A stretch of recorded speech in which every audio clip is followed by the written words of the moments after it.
আসসালামু আলাইকুম। আজকের ক্লাসে আমরা দেখার চেষ্টা করব 0 ফ্যাক্টোরিয়াল 1 কিভাবে হয়। অনেকেরই প্রশ্ন এটা যে 1 ফ্যাক্টোরিয়াল সমান 1, ঠিক আছে, এটা মানা গেল। তো 0 ফ্যাক্টোরিয়াল সমান সমান কিভাবে 1 প্রমাণ করা যায়? আগে আমরা দেখার চেষ্টা করি আসলে ফ্যাক্টোরিয়াল জিনিসটা কি।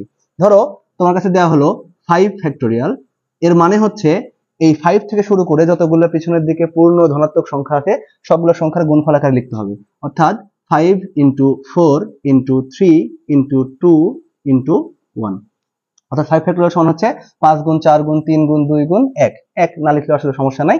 তো এখন এই জিনিসটাকে আমরা একটু ছোট করার চেষ্টা করি। ধরো আমরা 5 রেখে দিলাম, দিয়ে এখন যেহেতু আমরা 5 ফ্যাক্টোরিয়াল সমান জানলাম 5 থেকে শুরু করে নিচে যতগুলো সংখ্যা আছে পূর্ণ সংখ্যা ধনাত্মক সেগুলোর গুণফল, তাহলে আমরা তো এই যে 4 থেকে শুরু করে নিচে যতগুলো পূর্ণ ধনাত্মক সংখ্যা আছে সেগুলোর গুণফলকে ইচ্ছা করলে 4 ফ্যাক্টোরিয়াল লিখতে পারি।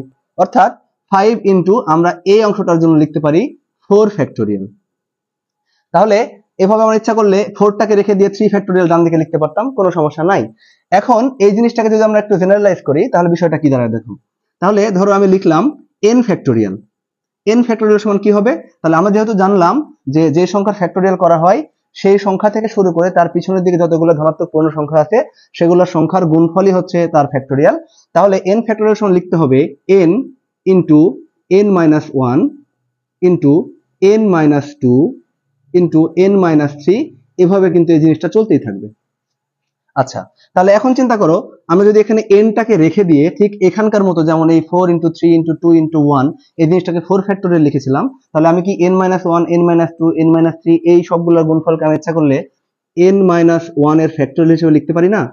অবশ্যই লিখতে পারি, কারণ n মাইনাস 1 ফ্যাক্টোরিয়াল মানে হচ্ছে n minus 1 n into n minus 2 into n minus 3, এভাবে কিন্তু অসীম পর্যন্ত চলতে থাকবে। তাহলে এখানে আমাদের ডট ডট দেওয়ার প্রয়োজন পড়বে না। এই ব্যাপারটাকে আমরা একটু পরীক্ষা করে দেখি এখান থেকে আসলে 0 ফ্যাক্টোরিয়াল সমান 1 প্রমাণ করা যায় কিনা। তো আমরা যদি 1 ফ্যাক্টোরিয়াল এখানে লিখি তাহলে লেখা যাবে ওই সেন্স থেকে 1 ইন্টু 1 মাইনাস 1 ফ্যাক্টোরিয়াল।